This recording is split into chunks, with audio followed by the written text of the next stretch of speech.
Well, welcome everybody. Thank you for coming. Thank you for joining us on your Monday morning. Today's session is on an overview of taxes in the United States, practical advice and tips. And just one second, we're still figuring out a couple technical issues here.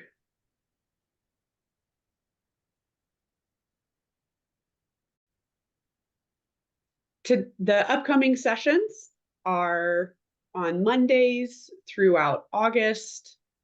We have a new session coming up, just added on April 15th regarding re-parole for Ukrainians. It will be hosted by us and presenting will be USCIS, so please join that if you are able. That session will only be in English, but this week we will be sending out translated information in Ukrainian and Russian, as well as a place to submit questions in advance. For today, to set some expectations, we're going to be speaking specifically about California residency tax laws, really focused on what's happening here in California as we have the Franchise Tax Board with us. Remember, please do not provide personally identifiable information. We won't be able to give advice or specific case consultation on any unique, specific, highly specific information. But we would be happy to talk with you afterwards. Please fill out the survey if you have additional questions. Speaking of the survey, just letting everybody know that you'll start and remain on mute in the session. We ask that you select your preferred language. Use that question and answer feature at the bottom of your Zoom there. There's a Q&A function, question and answer. Type in your question, and when we're ready for those, we will begin answering them live during the session. And who you're hearing from today is Solvera Consulting. We are partnering with California Department of Social Services, Refugee Programs Bureau, to provide these sessions directly to Ukrainian newcomers, as well as working with agencies across the state to support serving newly arrived Ukrainians. We also have Nova Ukraine with us, who will be providing translation and interpretation, and then the Franchise Tax Board. So I'm grateful to welcome with us Anna with the Franchise Tax Board. So over to you. Hi, good morning. My name is Anna Cowperthwaite. I've been with Franchise Tax Board a little over 20 years in audit and recently in the Taxpayers' Rights Advocates Office. And my co-presenter is Jed Nelson. He's been with Franchise Tax Board for 10 years. He's worked in the filing. He's volunteered for VITA. And he is also currently in the Taxpayers' Rights Advocates Office. Today, we are here to provide you with some pre-filing assistance and preparing your California income tax return. Just a reminder that you need to file your 2023 California tax return by April 15th, 2024.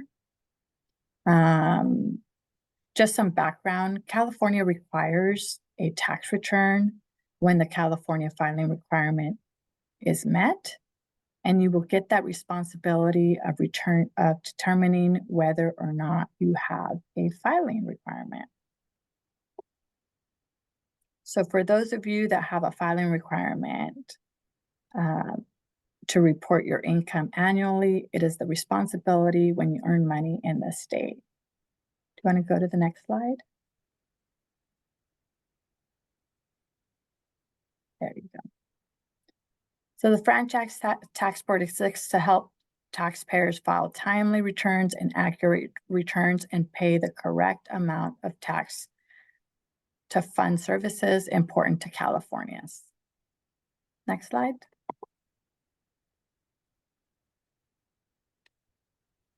Today, I will give you a brief overview of California residency tax laws, your California filing requirement, items taxed by California, tax credits and tax deductions, common tax mistakes to avoid, and we will end by giving you different options on how to file your tax return. Next slide. We will start off by discussing who is a California resident for California tax purposes. A resident is a person who is in the state for other than temporary or transitory purposes, or is domiciled in California and who is outside of California for a temporary or transitory purpose. So if your sense is that other than temporary or transitory would suggest an element of permanence or intent to stay, you would be correct. I'll give you an example. I moved to California from my home country or another state, and I don't plan to return to my home country or the other state. My intent is to stay in California. This means I should consider myself a California resident. A part-year resident is any individual who is in California, who is a California resident for part of the year, and a non-resident for the rest of the year. For example, I arrived in California in March, so I would be considered a non-resident from January through March. And I intend to stay in California for the remainder of the year. That means I would be a part-year resident from April through December. And by default, a non-resident is anyone other than a California resident. Next slide.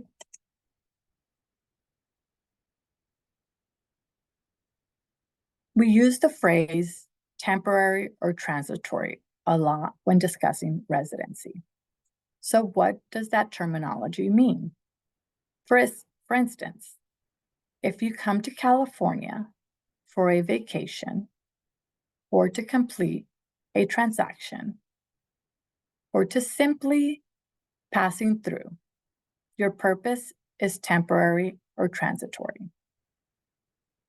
As a non-resident, you are taxed only on your income from California sources. When you are in California for other than a temporary or transitory purpose, you are a California resident. Let's look at an example of what a resident would look like. If your employer assigns you to an office in California for a long or indefinite period, if you retire and you come to California with no specific plans to leave, or if you are ill and are in California for an indefinite recuperation period, your stay is other than temporary or transitory. As a resident, you are taxed on income from all sources. Now let's look at a non-resident. You are in California to get surgery, and you have to plan, and you plan to return to your state and your home country as soon as you can travel. You are a student, and you are only in California to study, or you are in California for a temporary work assignment. As a non-resident, you are only taxed on your California source income. Next slide.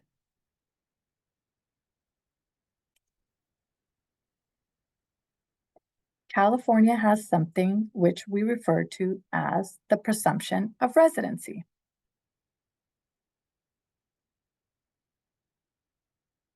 Are you guys trying to figure out slides? Yeah, the one of them just shut down. So keep going and we'll pull them back up like they were. Okay, perfect. There you I go. just Yeah. wanted to make sure that you guys were fine. Yeah. Okay. Thank you. There you go. California has something which is referred to as the presumption of residency. And it basically states that an individual that spends more than 9 months of the taxable year within the state shall be presumed to be a resident. The presumption may be overcome by satisfactory evidence that the individual is in the state for temporary or transitory purposes. Next slide. So if you're wondering why is residency so important? Well, residency affects the way a person is taxed. A California resident is taxed on income regardless of source. So that is going to be worldwide income. So I, as a California resident, am taxed on all of my income regardless of where it is derived. For example, my wages earned in California are taxed here. Now let's say I took a temporary assignment at our district, New York district office, and that income earned would be taxed to California as well. And if I owned rental property anywhere, including outside of California, or the US for that matter, that rental income would also be taxed. On the other hand, a non-resident is only taxed on California-sourced income, such as your wages reported on Form W-2, income reported on 1099, or cash received from a side gig. Now, just to mention, you can be a non-resident alien for federal purposes and a California resident for California purposes. If you are confused as to whether you are a resident or a non-resident for California purposes, see publication 1031 for determining residency status.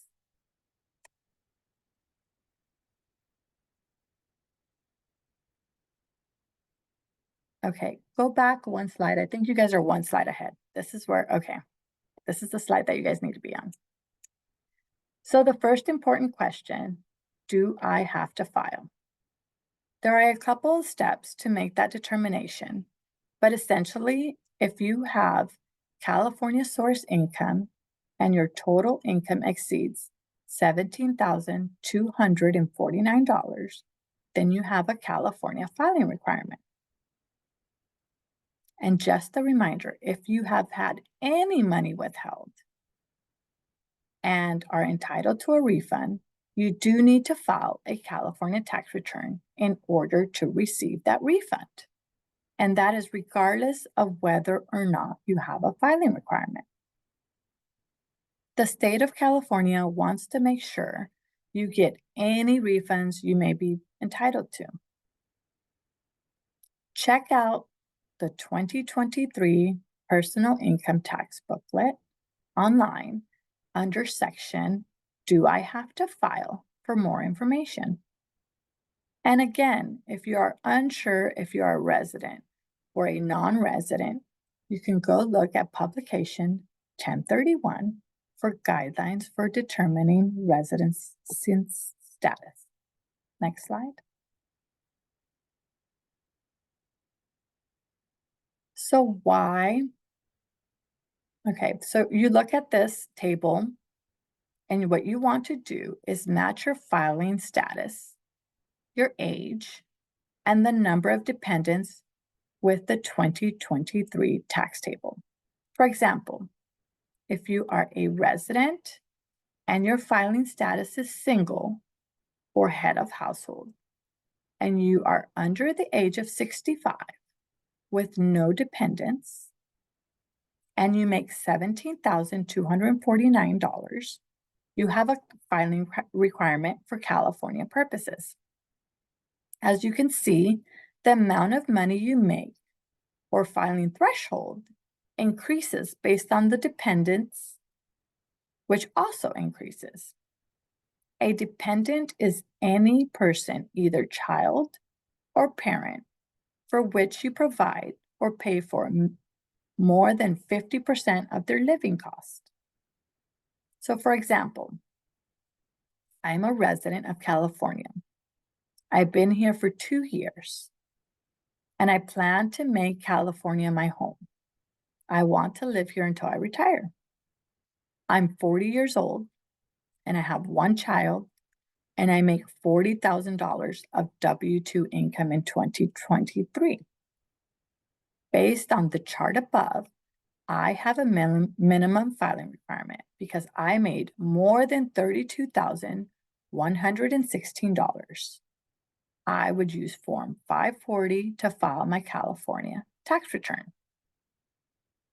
Again, even if you don't meet the minimum income filing requirements, you may still want to file a tax return. I will talk about more about the benefits of filing a tax return in a later slide. Next slide.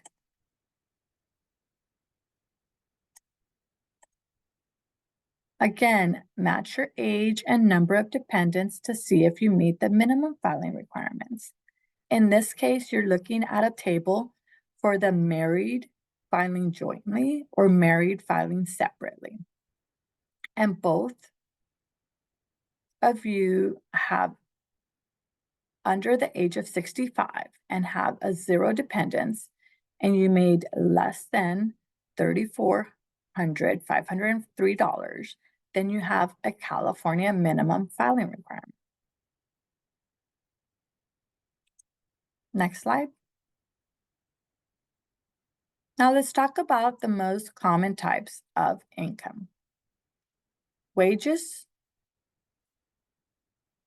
are earnings from your employer.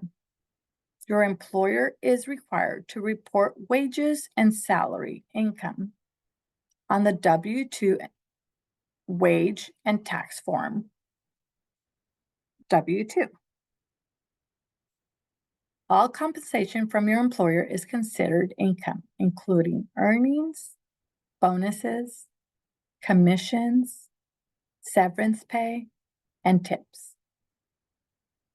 If a worker is classified as an employee for federal and California tax purposes, they would receive a Form W-2, which would report their wages. Employees are generally not entitled to deduct any of the cost of being an employee, such as the cost of a car to get to work, unrequired office supplies, etc. However, employees may be able to deduct some unreimbursable employee business expenses required by the employer, such as uniforms. You can also receive a Form 1099 interest, which reports the interest you have earned from a savings account. That income is required to be reported on your California tax return. If a worker is classified as an independent contractor, they may receive a 1099 miscellaneous or a 1099 non-employee compensation form.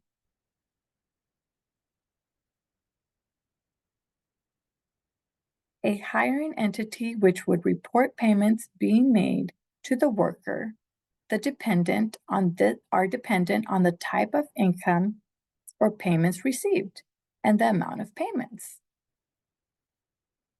Next slide. Let's continue talking about income received by independent contractors. For California purposes, drivers for app-based transportation and delivery companies like Lyft, Uber, DoorDash, Instacart, and Postmates are classified as independent contractors. If you use one of the many online platforms available to rent a spare bedroom, provide car rides, or to connect and provide a number of other goods or services, you are involved in what is known as the sharing, on-demand, or gig economy. If you receive income from a gig economy activity, it is generally taxable, even if you do not receive a tax form. Again, if you are paid in cash, via Zelle, Cash App, PayPal, or Venmo, that income is taxable and should be reported on your return. If you are an independent contractor, don't forget to keep track of your expenses and keep your receipts. Next slide.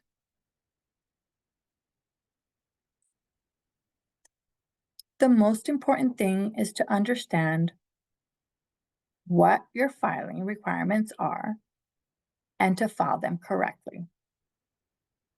The money you make needs to be reported to the state and the IRS, the Internal Revenue Service. If you are working multiple jobs from different service apps, all of the money earned must be combined, even if you are splitting time between jobs. The total money earned is often enough to require you to file a tax return. You may be entitled to deductions and credits to help reduce your tax liability. Next slide. So the big question is, should I file even if I don't have a filing requirement?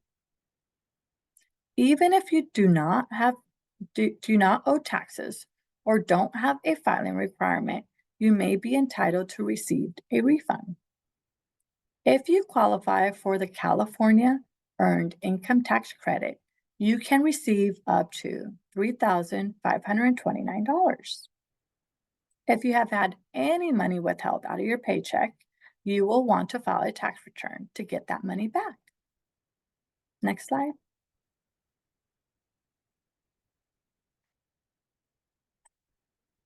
Now let's talk about the California Income Tax Credit, which I mentioned in the previous slide.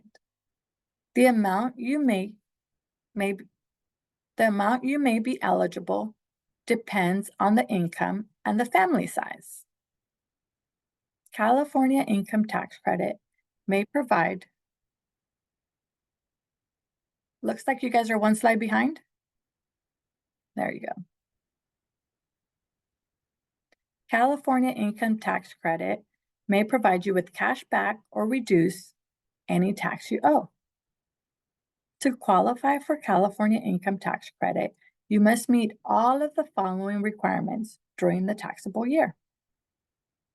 You are at least 18 years old or have a qualifying child. You have earned income of at least $1 and not more than $30,950. For those of you who do not know what earned income means, earned income is income that is received from a job or self-employment. It includes wages, salary, tips, bonuses, commissions, and business sales. You must have a valid Social Security number or an individual taxpayer identification number. You must live in California for more than half of the filing year. You can't be eligible to be claimed as a qualifying child or dependent of another taxpayer. There is a tax estimator on our website to help individuals determine if they qualify for the California Income Tax Credit and how much they may be eligible to receive. Next slide. The Young Child Tax Credit provides up to $1,117 per eligible tax return for the 2023 tax year.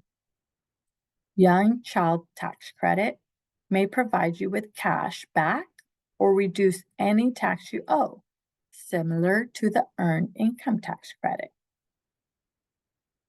The requirements to qualify for the Young Child Tax Credit are: you must have a qualifying child under 6 years old at the end of the tax year.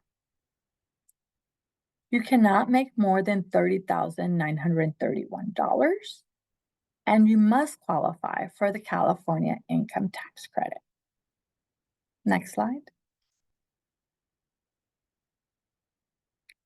Some of you may be eligible for the Renter's Tax Credit. If you are single, you can receive $60, and if you are married, you could receive up to $120 if you paid rent in California for at least half of the year.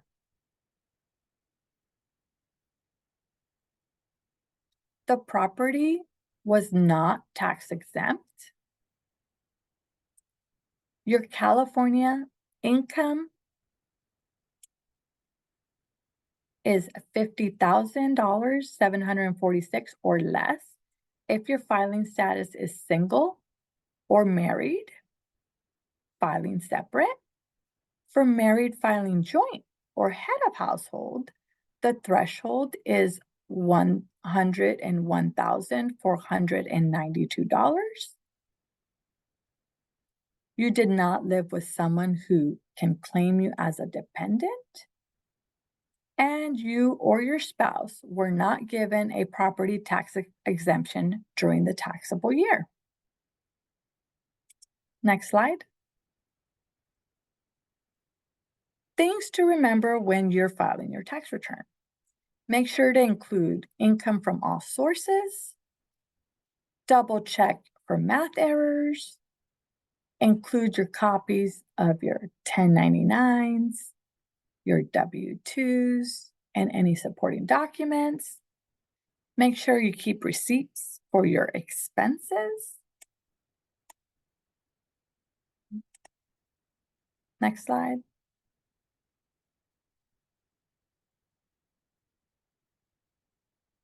Verify the following items before you file.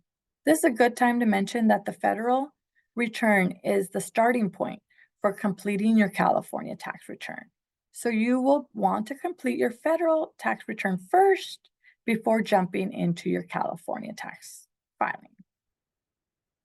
So remember to use the same filing status that you used for your federal tax return.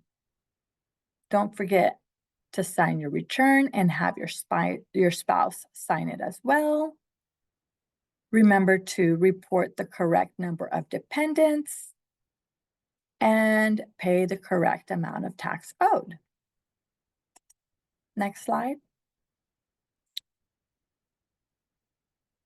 Yeah.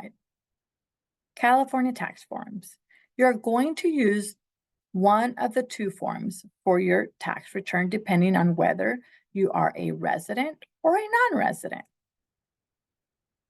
The Resident Form 540 requires all income from worldwide sources to be reported and computes the tax based on all the income. The non-resident / part year resident Form 540 NR reports worldwide income but only applies the tax rate only to the California sourced income. Next slide.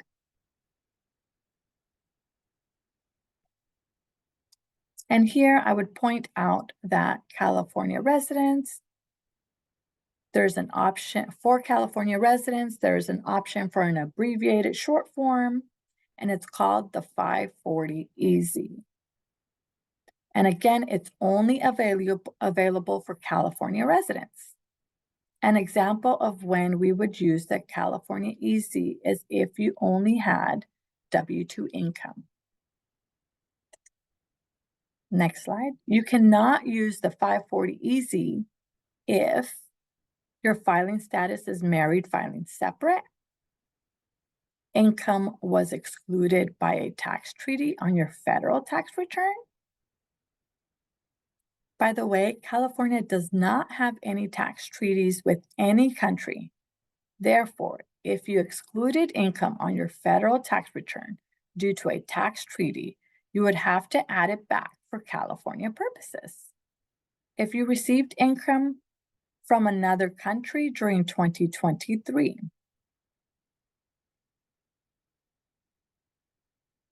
thank you for allowing me to present this portion. My colleague Jed Nelson will talk to you about ways to file. Good morning, and thank you for having us again. When you are ready to file a tax return, there are 3 ways you can file your California tax return. You can file online, fill out a paper form, or there's options with in-person assistance. There are different options to use to file. However, today we will talk about the free options that FTB provides. It is one of our missions to increase the opportunities for free tax filing options. Next slide.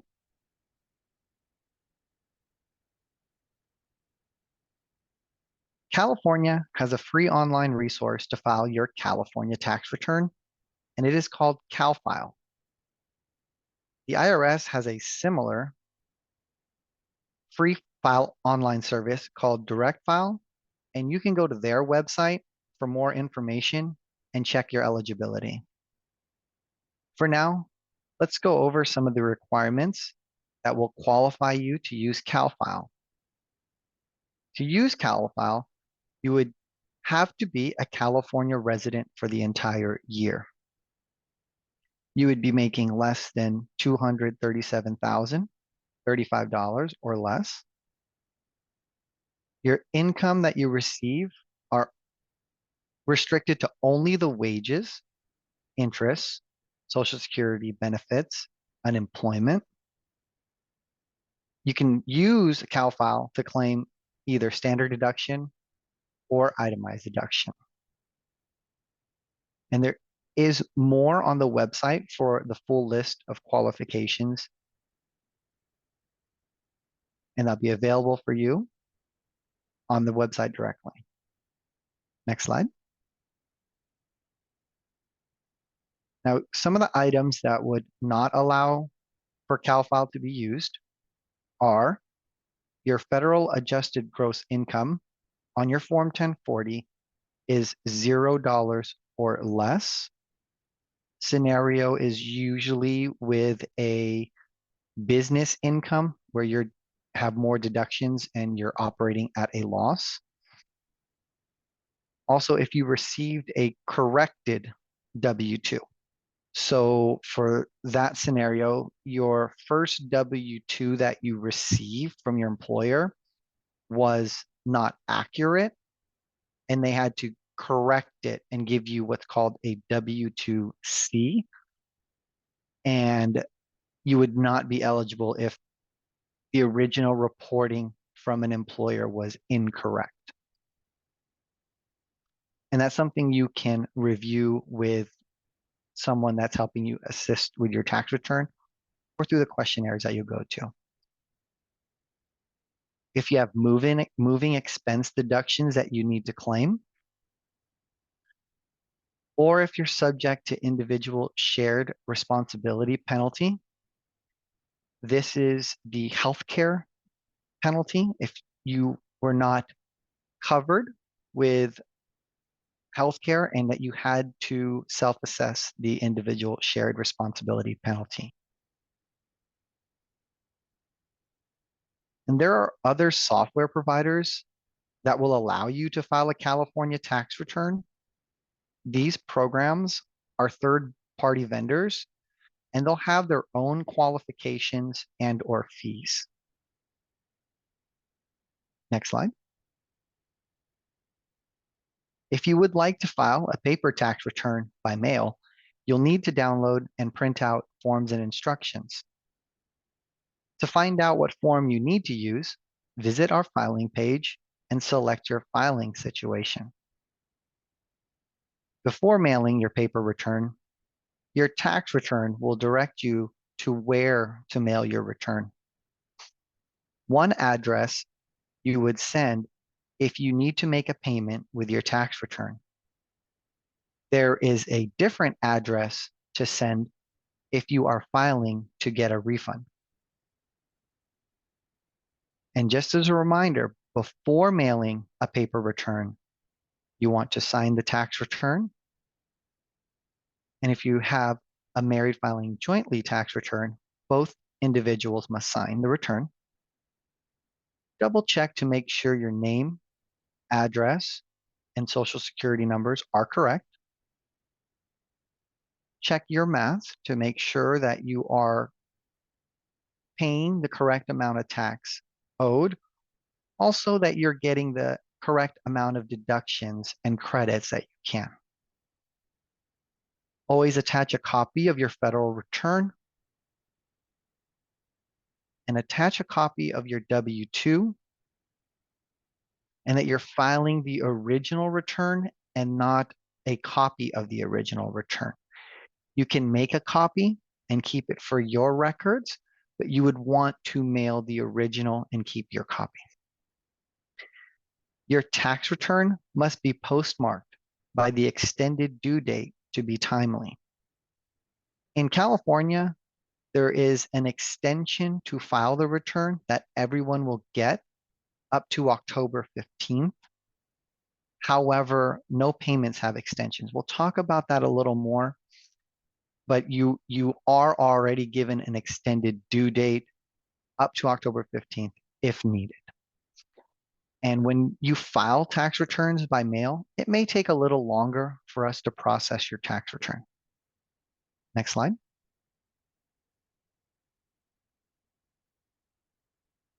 We also offer a VITA program.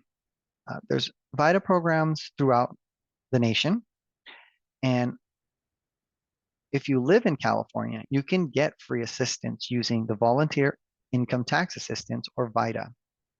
To qualify, you would meet one of these requirements: earn $60,000 or less, have disabilities or speak limited English, or are active duty or retired military personnel, or a dependent. Also, you can qualify for tax counseling for the elderly if you're at least 60 years old. There's a VITA tool locator on the website. On this website, you would input your zip code and a range of how far away you would like to check, and it will pull up and search for any VITA programs that will be available in that area. And it gives you the date and any contact information you need for that. Next slide.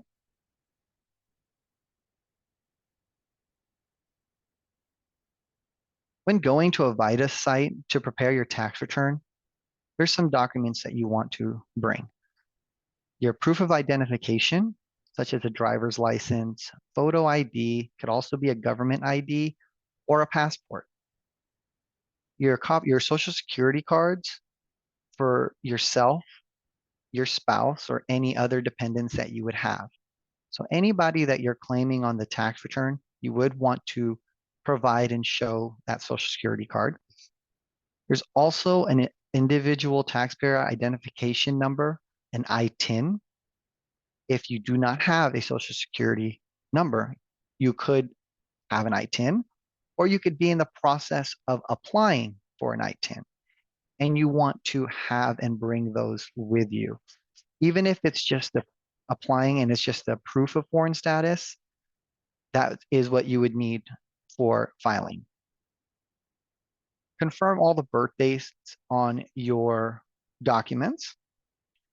Make sure that you bring all your wage and earning statements, such as your 1099s or W-2s. If you have transactions that aren't recorded through a tax form, such as your own bookkeeping for cash businesses or other independent contracting stuff, you want to bring that along with you so that you and the preparer can review for your wages and deductions or your earnings and deductions. Any other interest and dividend statements coming from banks or financial institutions. And your 1095-A, if you have one, for the healthcare coverage, proof of healthcare coverage. They come in 1095-A, B, or C. This is not a full list of tax documents needed to file your tax return. There may be more items that would be needed depending on your tax return and your status. The VITA volunteer will be asking you questions to get those specifics, and they'll tell you if there is more that they need for your return. Next slide.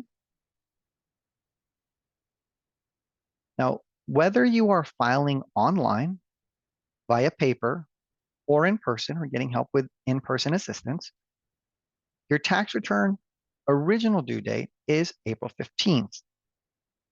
All taxes owed, any monies and payments that you need to make, are due on April 15th. As I stated before, everyone will get an automatic extension to file a tax return until October 15th. However, all tax payments are still due on April 15th, regardless of extension. Penalties and interest will apply to any unpaid balance not paid by April 15th.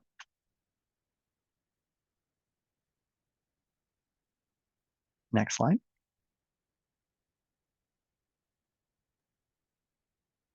And we have some good contact numbers for call centers. And for this, the numbers are harder to read. They are available on our website as well. We also have a tool on our website that will show the wait times for each customer service line.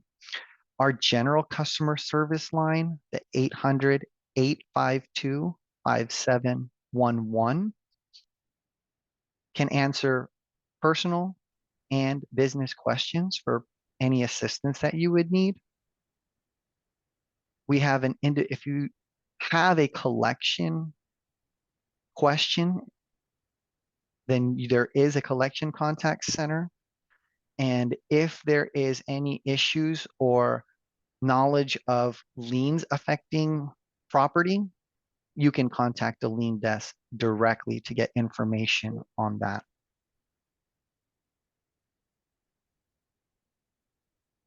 Finally, you can visit our website at ftb.ca.gov for more information. Here you'll have access to My FTB. This is a platform just for the state of California where you will have an account and you'll access your California tax records live. And with that, you can also view any payments you made, check your history of tax returns, see any balance dues or withholding informations that we would have on file. There's also a web pay option online to pay income taxes. And you can, using web pay on our platform, you can choose your payment date up to 1 year in advance. On our website, also the CAL file, where you'll get your personal income tax return, free filing software there. And we also have a refund locator for after you file your tax return, you can check up on the status of finding out when the refund will be authorized, and it will give you the confirmation of when it is authorized. Next slide. And thank you again for having us and being able to participate. And if there's any questions, we'll answer what we can today. Yeah, thank you. Jed and Anna, thank you so much. We do have several questions, and one I want to loop back in. I saw that Anna has answered. I believe the question is, the individual has an 11-year-old daughter, is on a specific status. And the question, I think, is, what does she need to have in order to claim that 11-year-old daughter as a dependent in her household? Okay, I see. Yeah, a social security number or an ITIN number. I think And can that's you what that, explain what an I-10 is? Because what I'm reading in this is that there's some issues maybe getting the social. So if she can't get the social right now, how does she go about receiving an I-10? so the ITIN is something that the IRS has on their website that they require for filing a tax return. That's not something that you can, so I would go to the IRS website to see what their requirements are. Great. Thank you. We have another question, and I imagine this will come up in a few ways, but there's two variations on this question. The first one is, if an individual is residing in California and receiving public benefits, such as food stamps, cash assistance, but does not work and does not have any earned income, do they need to file taxes on the benefits? No, if they have no earned income, that is not taxable. Excellent. And is that also true for those that are receiving SSI, a Social different form of Security? benefit? So, Yeah. so depending on if they're married filing joint or single or head of household, depending on their filing status, if they meet that minimum filing requirement, say they're making over $17,249 for a single individual, if they're receiving more than that amount, it is taxable. If they're receiving less than that amount, they're not required to file a tax return and pay tax on that amount. So I want to add on the Social Security, if your source of income is Social Security, it is taxable on the federal level. So you might still have that requirement to file federally. But when you're looking at your filing thresholds for California, you want to exclude that amount before figuring out if you have that requirement. So for an example, if I make $10,000 a year with kind of a part-time job, but my Social Security is $30,000 a year, yes, I'll probably be filing a federal tax return, but in California, you'd be under the filing requirement because you're making $10,000. So then your next question would be, do I have the earned income tax credit that I could claim? But you do want to exclude it from your determining how high you are on the threshold. So just to clarify here, if we're looking at, let's look at this chart together just to help give the most clear answer. So if we have, let's say, a single or head of household who is over 65, you're saying that they should not include the SSI, the funds they receive from SSI, when looking at the thresholds presented on this slide. Is that correct? That is correct. That Okay. income is excluded for California purposes. But look at the IRS and make sure you're filling out your federal forms according to the federal standards. This is specific to California. Because yes, they could tax it for federal, but if that's your only income, then you don't have to file it for state of California. Great, thank you. Another question here is, how are taxes filed if I didn't live in California for the whole year? So can you talk us through, if someone moved from another state to California and maybe didn't live here the entire year, what are some of the things that they need to know, be thinking about, and maybe any associated forms with that kind of partial year residency. So all of our partial year forms or non-resident forms are the same form for non-residents and partial year residents. Mhm. So as you're filing that form, you have first already made the determination that you are not a California resident. The tricky part about the non-resident form is as you're filling it out, it is asking for your worldwide income. You would need to still showcase and show all of your worldwide income on the form. When you start to complete the form, the computation of the form takes only the California source income that you have, but it takes it at the tax rate of your worldwide income. So yes, you show everything, and it gets a little daunting sometimes saying, oh my gosh, they're going to tax everything that I make. But as you go through it and you get to the calculation method, you're going to see that the, let's say, $10,000 that you made in California is going to be taxed at the 150,000 tax rate that you would have overall. So it's the difference of the percentage of 7% up to 12% tax rate on that California portion. So they would have to file a 540 NR. And on the California 540 NR, there's a schedule called the CA and the Schedule CA. And on there, they're going to ask you when you moved into California. So say you just moved into California in March, right? So you're going to say, I moved in March 1st of 2023. So you're considered a non-resident for the beginning portion of the year, and you're considered possibly a resident for the remaining, or a part year resident for the remaining. So you asked what form, it would be the 540 NR that you would have to file.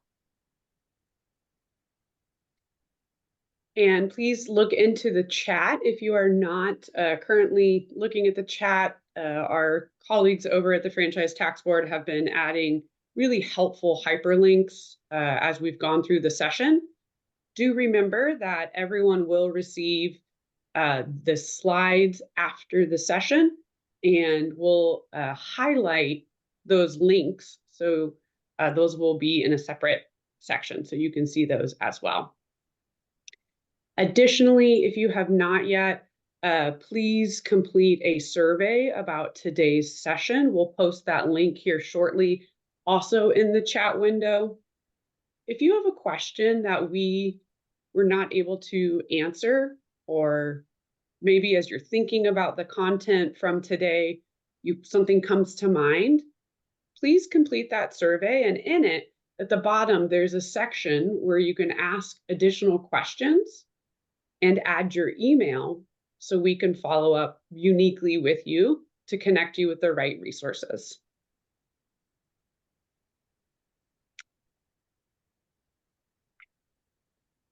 Any additional questions?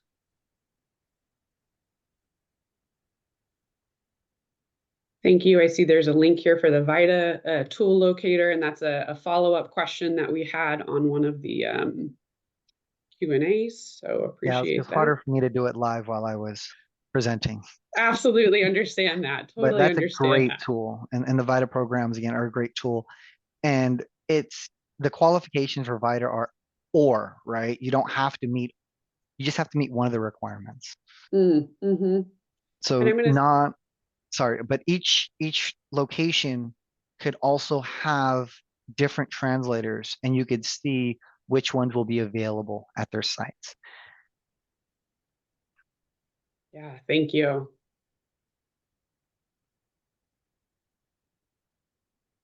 All right. Pause for another moment in case there's any additional questions. Again, Jed, Anna, thank you so much for coming in today, talking us through some of these complex situations with California state taxes, especially when there's different statuses involved and moving locations and things like that. I'm really grateful for your time with us today and letting us know about the different VITA centers and ways that we can file and receive support here in California. You're welcome. It was a pleasure for us to come and help you guys try to understand the filing requirements for California. Thank you. Thank you for inviting us and giving us an opportunity to present. Thank you. Yeah. Well, thank you, everyone. Have a wonderful first day of April and spring. Following this session, again, you will receive a link that will send you to the slides. You'll have access to the survey and places, and all of the links that we've mentioned will be in one spot so you can reference them in the future. Remember, April 15th, you need to file by or submit that request for extension, but still have to pay those fees by the 15th. So Jed. So Hannah. Oh, sorry, go ahead, Jed. Just on that. For California, you got to make sure that you pay by April 15th. For California extension, you do not need to file a form like they would for federal. You're automatically given the extension to file. You will all have the extension to file. So no additional, you don't have to pre-warn that you're filing extended. It's really the most important thing by April 15th are any payments that you would have due are in. Even if you have to estimate like it should be around this much because you're not done, you want to get any payments in by that date just to reduce any penalties and interest. Even overpaying is a little better because you can get it back as a refund. But we really want to make sure that we're just paying the correct amount so that there is no penalties and interest moving forward.